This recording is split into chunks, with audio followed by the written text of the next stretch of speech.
For more on this, we're joined by Sana Hashmi. She's an author and fellow at the Taiwan-Asia Exchange Foundation. Good to speak to you on this news hour. Sana, I want to pick up there on what Michael Penn was saying about the French president and the comments he's been giving about the Chinese and US and EU relationship. How deep are these fault lines in the West when it comes to China in particular? I think Macron's emphasis on strategic autonomy and his controversial remarks on Taiwan have definitely exposed the fault lines within the West.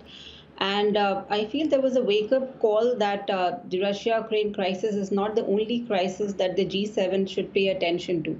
So there is no doubt that the West is definitely divided on China and by default on Taiwan. And I think also on the Indo-Pacific. So I think now there's going to be an attempt from the G7 countries to reorient the discourse towards Taiwan, towards Indo-Pacific, and also to kind of put up a united front on the Indo-Pacific.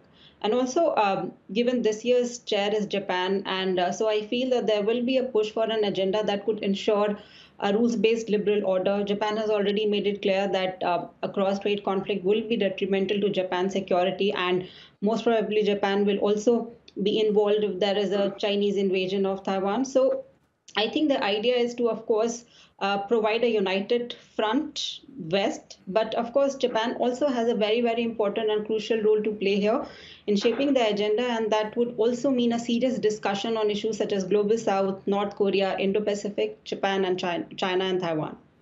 And the West, though, surely has to work with Beijing. There are such great economic ties and even dependency here.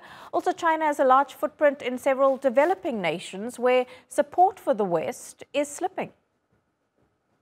No, I think this is one of the major reasons why the G7 countries and specifically the West has to put up a united front, because on China, developing countries, Global South is definitely divided.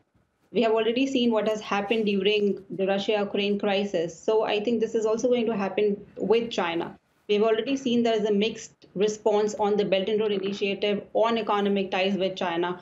And I think it's just not about the Global South. It's just not about the developing world. Even developed world is very much divided on how they are approaching and they are looking at their economic ties with China. Yeah, it's a tough one for everyone involved, seeking to get unity on something that is dividing so many. Sana Hashmi in Taipei, thank you.